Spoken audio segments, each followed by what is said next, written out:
Howdy folks, High Value DMD. This video is called, Has Dental School Prepared Me Enough? So I had a subscriber ask me a question, and basically the question was, do you feel confident as a dentist? When you graduate, do you feel confident enough? Are a lot of your classmates going to open their own practice? Things like that. So the answer to your question is, as a third-year student, I feel pretty decent where I'm at. So far, I've done 3 crown preps. I've done some composite restorations on the front teeth, actually on the back of the front teeth, using my mirror and my indirect vision. I've done that. I've done 2 root canals. I've got a couple more root canals coming, a couple more crowns coming that I should be doing. I've done some extractions. I've done some dentures. I think the weakest I feel with is the dentures. And I feel very comfortable doing a filling, and I feel comfortable doing a crown so far. But you got to keep in mind that I am just a third-year student. I've not done very much dentistry. I haven't gotten to see very many things go wrong. I have to redo a whole lot of things, you know, and I'm slow. I can take all the time in the world in dental school. I don't have to be efficient. I don't have to pay bills, so to speak. And so I think for where I'm at right now, I'm good for the experience that I have. But if I had to go straight into private practice right now, I would be very behind. I wouldn't be profitable. And I'm not ready for that at all. You know, private practice, you got to be doing a crown in 20, 30 minutes. You need to be doing an anterior tooth, a front tooth root canal.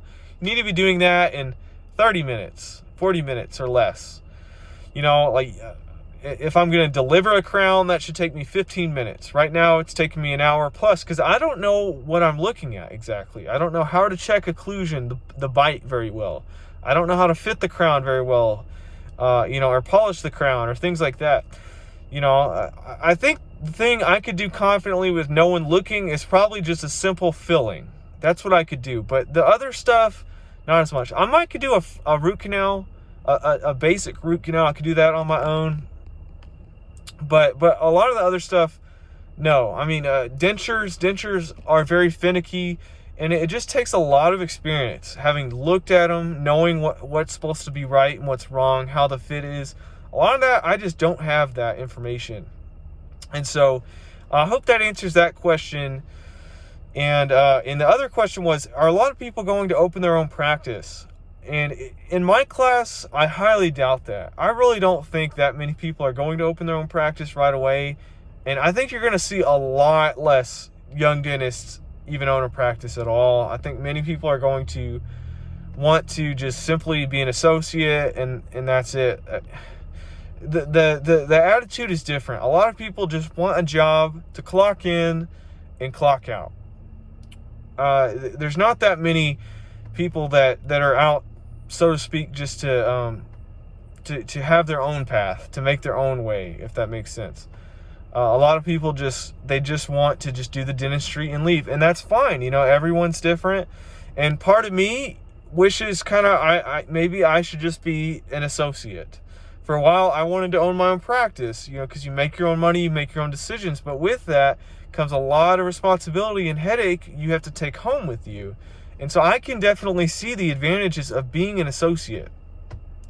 But I tell you what, with the amount of student loans people are having nowadays, you can't afford to be an associate forever. Some people, I feel like they may settle into the associate job making $150,000, $160,000, and that's it. But you really can't do that because you're stunning yourself, you're limiting yourself. At minimum, I think you should shoot to be a partner. You know, you want to be able to have some sweat equity, so to speak, some sweat equity. You want to be able to have your hard work and labor go into something and to build something. Because if you're just taking a check, you're ultimately cheating yourself out of some serious value you could be putting into a practice or practice ownership or associateship or a partnership. And so, yeah, I don't get the vibe most people will start a practice. I think, honestly, if you were in dental school, you would see a lot of people aren't cut out for it, man. There's a lot of people that are just going to have to go teach in a dental school or they're going into education. There's nothing wrong with that. But typically, some people in their younger years, if they're in education, they're in it because they're not that good with patients, or they're not that good at dentistry. You know, don't get me started on the academic sphere, but yeah, there's going to be a lot less practice ownership. The corporate dental offices are making it too enticing for young graduates to go out, and once they get them in their system, they'll get them comfortable, and they'll keep them in their system. So hopefully that answers your question. And as always, let me earn your subscription. Don't give it to me. Please let me earn your subscription. Let me earn your like. Let me know what you think. You know, are you in dental school? Do you agree with this? Or are you trying to go to dental school? Are you interested in owning your own practice? Or do you just want to be an associate one day? Please let me know. Thank you, as always.